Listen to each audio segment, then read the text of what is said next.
All right, so about a year and a half ago, I texted Taj this out of blue random idea. Hey, how's it going? Name's Taj Ali, the writer, director, and the actor for the character of Malik from Slums of Shaolin. Like, this is me just like randomly just going about, just randomly thinking creative ideas. I'm like, yo, we should have these two gangs, like something about a brother, these brothers, just two gangs, and they just fight. He threw the concept my way, and for the most part, I was pretty much intrigued. I took the concept, I ran with it, and after a couple of months, actually well over a year, it took me a year to write the script for Slums of Shaolin. We came down to a version where it was pretty much fit the vision, fit the concept of what we wanted to go for. And then all of this happened. A lot happened. I reached out to a good friend of mine, Lee, who I've known for a hot second, and I always wanted to work with him on something. So I reached out to him, showed him the script, and from day one, really, he was down with it. Pearson as well, someone who I very intimately, and we've been good friends for a while. Do the script his way, I figured that he'd be a good actor for the character of Jet, and pretty much same thing. He loved what he saw. Lucia, I was a little bit unsure about. I didn't know too many female martial artists, but Jeff pretty much had that on lock. Cheyenne came through. She read the script, and ultimately she came on board, and she was super excited to join the process, and I was super excited to really be able to work with her as well after seeing some of the previous stuff that she was a part of. So a lot was going on for this whole entire production. First and foremost, a lot of air travel. People flying from Oklahoma, flying from Ohio. We're here in Florida, and everybody's coming to Florida, the Sunshine State. So a lot was going on. We all got here and just started filming off the bat. The role of Sifu Ho was it was a journey for sure. I knew that when it came down to his character, I wanted to cast someone who legitimately not only was a martial artist but was a teacher in their own right. I had a lot of different people I was looking at. Some I was hesitant to reach out to just because I wasn't sure if they'd have the energy and the motivation to even participate in something like this. Ultimately, I came across Rob Campbell. One of my, I think, fun moments, if you will, would be when I was working with Lee in the whole just getting down, the flow of Tai Chi and everything. We did these exercises where I would push his hands and go in a circle and kind of like water, stuff like as Lee would put it. But man, there's so many other moments. I'm trying to really think.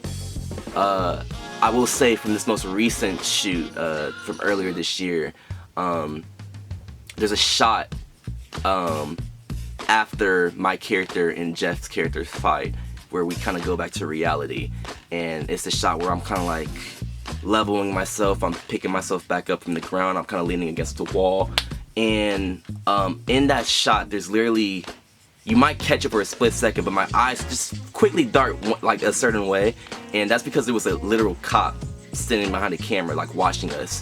And just to kind of give some context behind that, earlier, like an hour ago, like an hour earlier or whatever, I think 20-30 something minutes, someone had called the cops on us. We were essentially filming in a parking lot in front of a store, and again, a lot of what we were shooting was fighting and everything, and everyone was yelling and getting active, and all of a sudden this cop pulls up, and pretty much, when he pulls up, we ask him, oh, is there anything wrong? Are we doing anything to, yada yada? And he's like, oh, I mean, I don't, yeah, we got a call from one of the owners here, and they said that it looked like there was people dancing. So someone called the cops on us because they thought we were tweakers, and I just, that was funny to us. If y'all saw the teaser trailer for episode 2 of Slums, y'all saw that I'm in it. Once again, y'all, I'm on a roll right now with acting. I'm in every short, it feels like. It's crazy. This is new for me. It's kind of scary, but hey, let's go with it. But anyway, speaking of me being on screen, we actually shot Slums before Fight Back 2, meaning that this is my first time really ever doing fight choreography for a film. And let me tell y'all something. It was rough. I was getting my stuff rocked. I was getting beat up, and it was crazy. Rob, You'll see in the film, but Rob was beating me up like crazy. One of my favorite moments was working on that first, or technically the last, fight scene. The last fight scene, funny enough, is what we shot first. It was the very first thing that we begun with, and that was the first time I met Taj in person.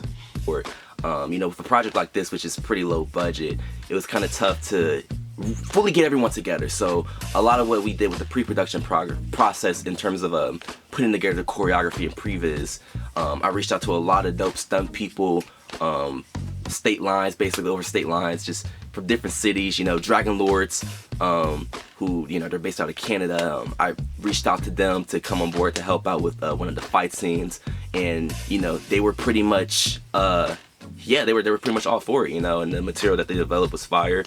Sunflower Warriors, amazing people coming straight out of Italy, and they developed some cool concept and materials that we ultimately took and implemented within this project. Lee, his Sifu, Drew, came on board to help construct one of the some concepts that you will see within the first part of Slums of Shaolin between all the students. He came up with a lot of cool concepts, a lot of cool choreography moments, and he really pulled through as well. I'm trying to remember, because we really did bring up a lot of people. I mean, first off, shout out to Dragon Lords, shout out to Sunflower Warriors, shout out to Drew. It was just ultimately, one of the biggest things when it comes down to the pre-production process is you want to be prepped as much as possible. And when you're talking about a project that deals a lot with martial arts and fighting and action, you want to make sure you have that on lock. And luckily, one of the things that I'm lucky with this project is for everybody who's on board, it's not so much of a thing of being motivated by financial gain or whatever, or just clout. It really is a passion within it. Them looking at the script, them giving me their thoughts, I can tell from their energy that it was something that they were really in tune with. And largely for Slums of Shaolin as a whole, I mean, the concept alone is something where you don't want to falter. You don't want to fold at it. You want to get it to the best level of quality that you can possibly get it to. And I'm just fortunate enough to have a really lucky team to be able to work with to pull that off. And I think we have pulled that off.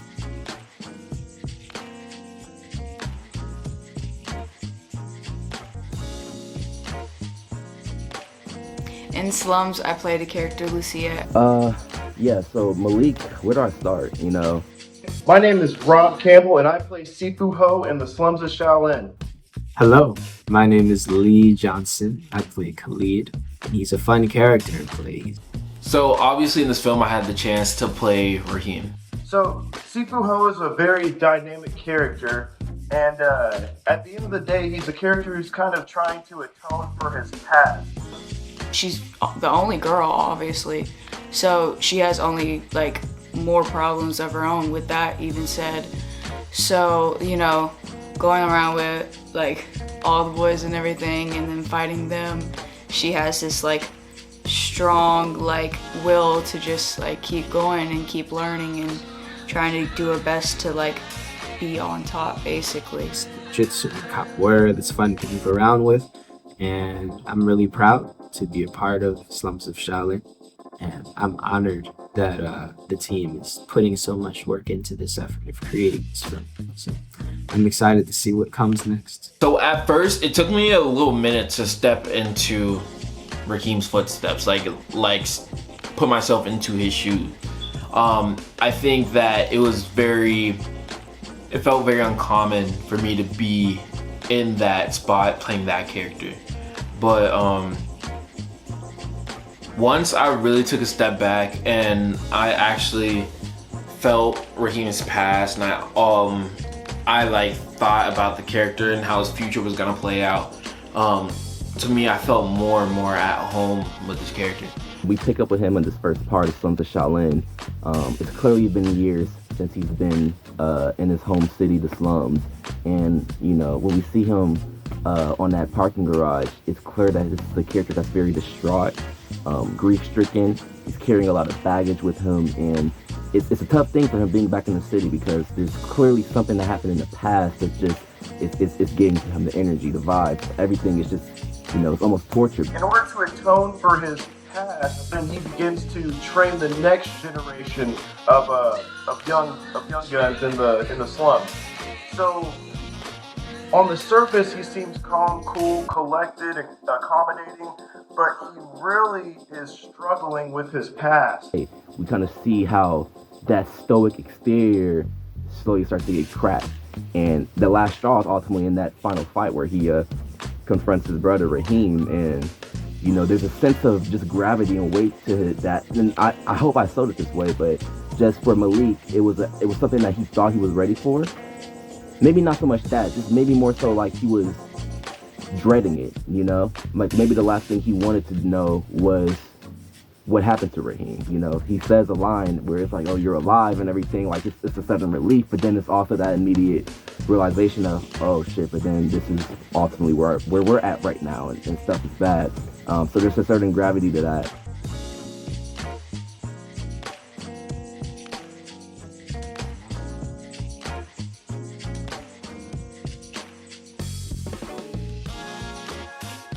You know, May 2023, it was actually the first shoot where everybody came together. Rob Campbell, Pearson, Lee, Cheyenne, everybody came together, and you know, we filmed some pretty cool stuff, some amazing stuff actually, with all of our characters and our exchanges, and we got a lot of cool choreography bits out the way. Unfortunately, from that May shoot, a couple of months afterwards, all that footage got corrupted. I don't know if it was all, but it was a lot of critical pieces, and that sucked, you know, because you know, everyone put their all into that shoot week, and you know, that was at least 5 days worth of filming down the drain, and you know, that was highly disappointing to me. But that was also the stage of production where, in a weird way, I kind of looked at it as a blessing. Not only me, but Jeffrey as well. We kind of looked at it as a second opportunity to expand, you know, and to go at it again, but with more clarity and with a little bit more perfection at our side, you know, just because the experience we gained from that May shoot, you know, I mean, we ran into a lot of interesting circumstances to where it kind of influenced our moves for the later shoots. We kind of continued shooting until August of 2023, and then we went on a bit of a hiatus, and then earlier this year, I believe March, is pretty much when we got the most amount of stuff out the way. It was actually probably our bigger shoot. A lot of it was just to recontextualize and reshoot the footage that we lost in May. But ultimately, coming from that March shoot, we came out with something, honestly, I would say better. Going into post, like I said earlier, I was the editor to this film. So editing this film I thought was really fun and interesting, especially going back and forth with the backstory.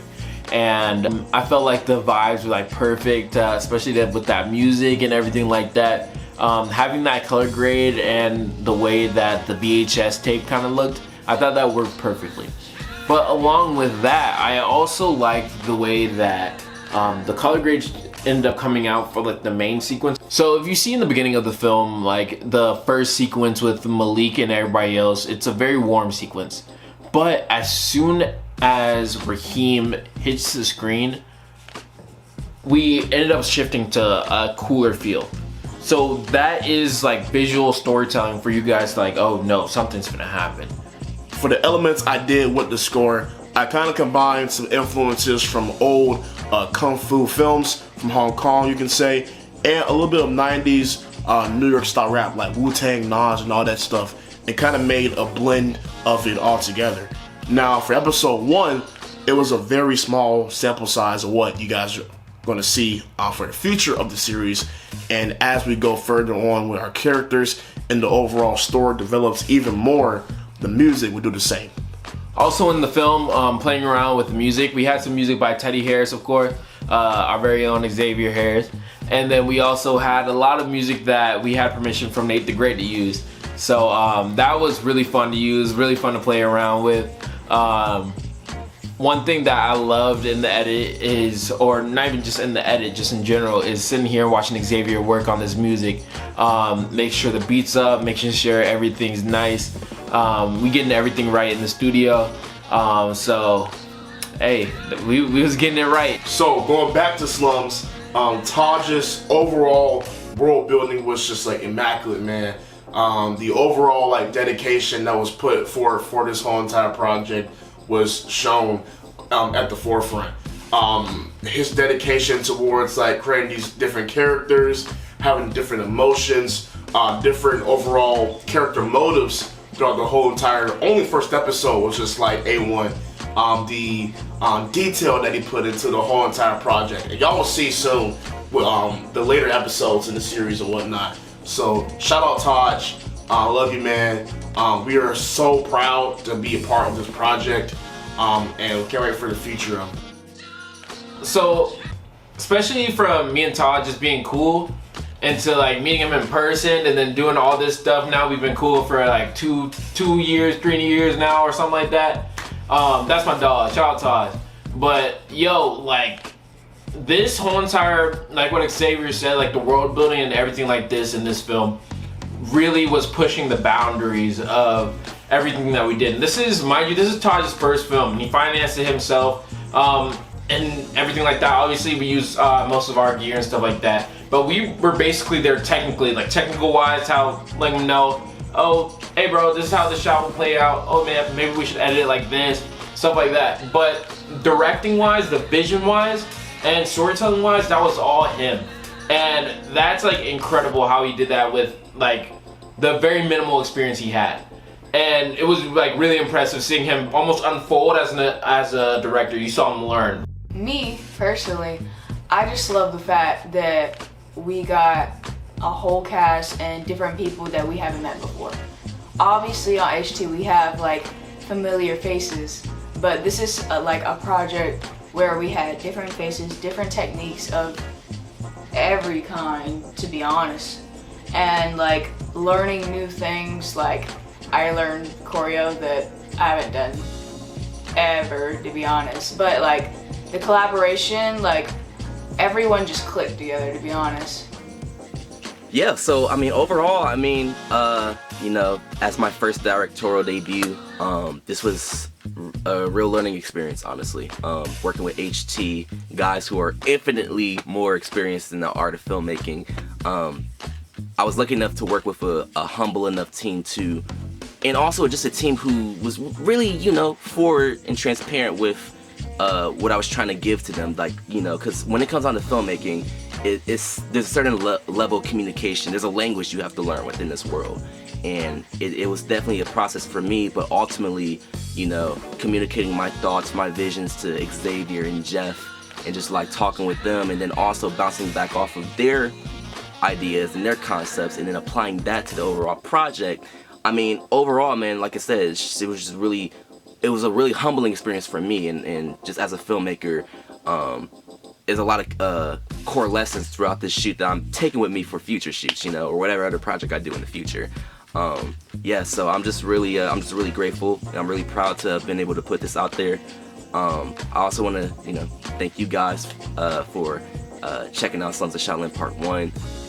If you haven't already, please share that with friends and family. Share that with martial arts fans, really. You know, we're just a small team. You know, we're a small team of black filmmakers trying to just really, you know, really set a bar, you know. Yeah, so I just thank you guys for your support. Stay tuned. There will be more coming from Slums of Shaolin Part 2. You know, gonna be shooting some more stuff for that later on this year, so that's extremely exciting. And yeah, man, again, shout out to the cast, shout out to the crew, shout out to everybody who from day one stuck with this project, and yeah, man, just really committed, you know. It takes a village, man. It takes a village. So I appreciate you guys. Have a good day. Make sure you check out episode 1. It's on the channel right now. It's gonna be in the cards up here. We got a lot of views on it already, which we love to see. We're trying to grow it more throughout different communities. People from like martial arts communities have been like reaching out and like watching the film, showing us. We got some reactions going. Yeah, there's some reactions too. Hey, if you guys have a YouTube channel and you guys feel like reacting to it, showing some love, go for it, man. We love to see it. With any HT video. Like, Just, yeah, you can go to Fight Back 2. You can go to First Date. Anything. Just fun fact. We shot the parking lot scene in Slums, the same parking lot as Takeout. It's a going back to little Easter egg for the HT fandom out there. So yeah. See y'all next time. Much love. Make sure y'all subscribe and check out the video. Run it up. Let's get it. Slums of Shaolin. Wu-Tang Clan strikes again. The RZA, the Jizza. Old dirty bastard. Inspector Deck. Raekwon the Chef. You got Ghostface Killer. And the Method Man. Taj Ali. Yes, sir.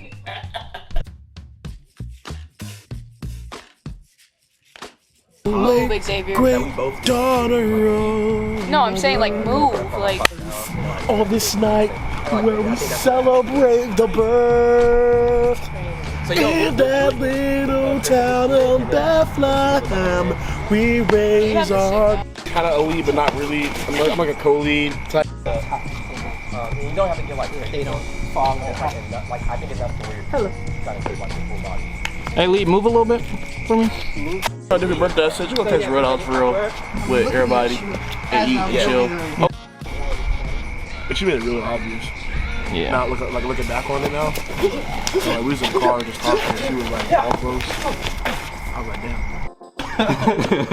damn. No, ever since you brought that up, I know, for real, that's all I can think about. Alright.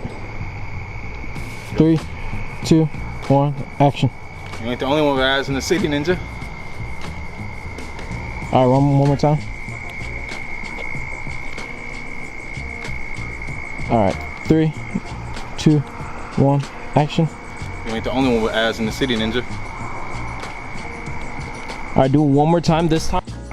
You ain't the only one with eyes in the city, ninja. Real quick.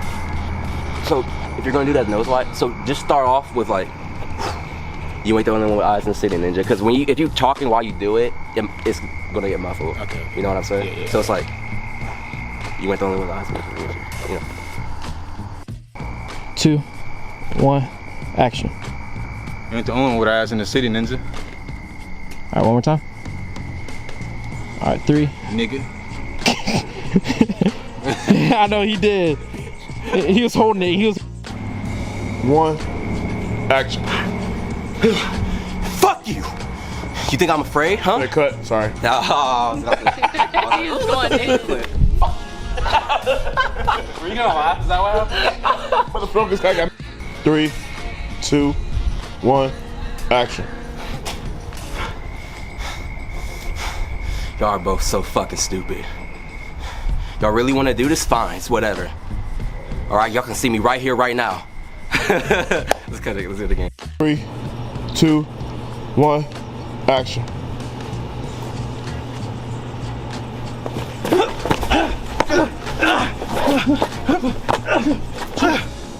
Fuck.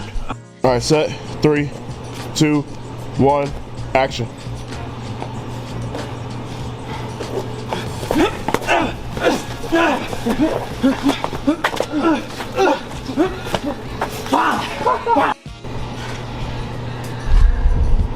Three, 2, 1, action.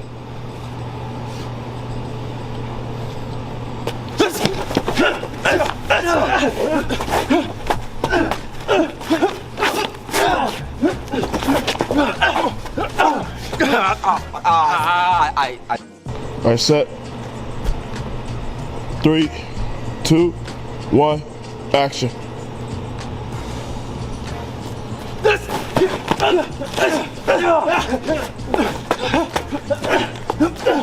Fuck. 3, 2, 1, action. Raheem.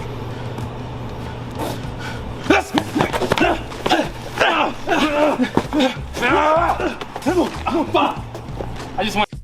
Not at all. Great for the shoot. Alright, 3, 2, 1, action.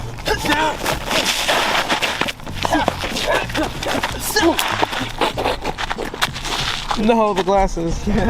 Alright. 3, 2, 1, action.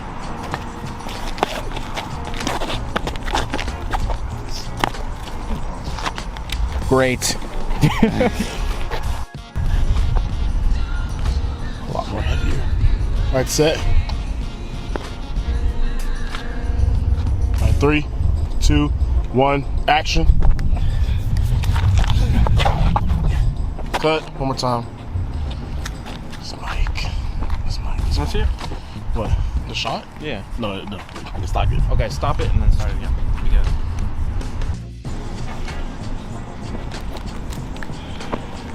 Alright, I'm gonna try and play out that beat just a little bit longer. Alright. 3, 2, 1, action.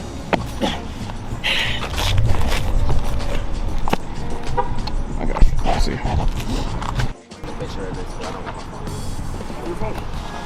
You got my phone. I did. Use it! 2000. Everybody remembers it, but you. That's so sad. Well, I haven't scribbled. Shit, I wasn't here and I still remember. No, this I said 2001. Oh my god. Alright, 3, 2, 1, action. Oh, you okay? I'm good.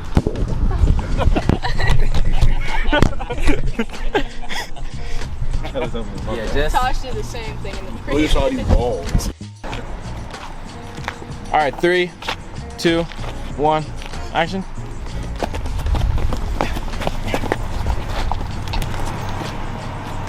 I fucked that up. Ooh. Good? Yeah, I'm good. I got the back pedal. I thought it was your hand.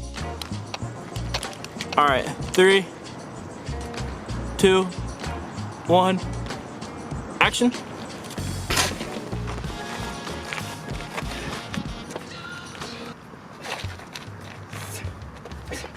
No worries. It's okay. I think. Since I'm coming off the kick, I guess you could do it. Well, we're coming off the knee. Oh, So I guess, yeah, no, you're actually right, but I think you should throw the first punch. And it's, Are you ready? yep. All right, set, yo.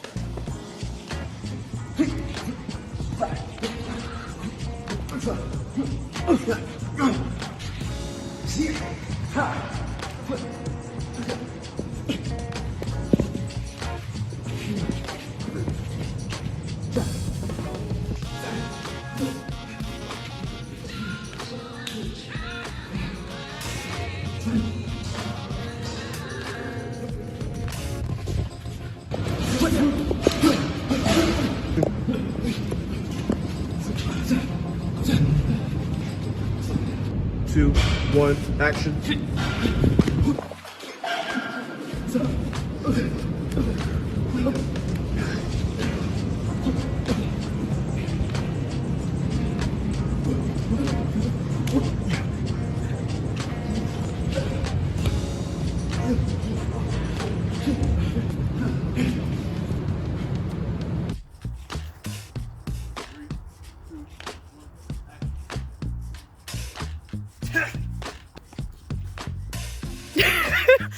Raheem.